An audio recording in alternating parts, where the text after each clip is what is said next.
Hi everyone, I'm Shweta and in continuation to the series of phonic rhyme and sounds with pictures, today we will learn the rhyme of letter E and F.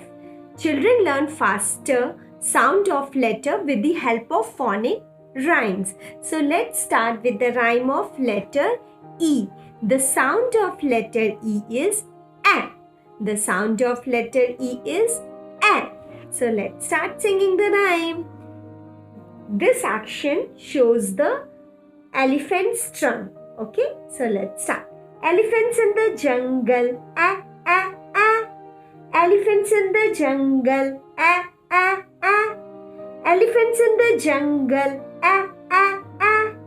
Elephant says ah. Okay, now we will move on to letter F. And the sound of letter F is F. The sound of letter F is F. Okay, so let's start singing the rhyme. My friends and I went to the beach with my floating fish. It got a hold, the air comes out with a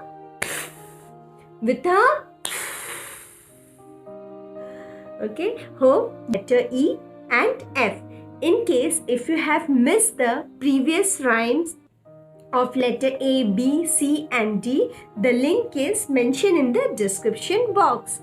So, bye-bye everyone. Thanks for watching.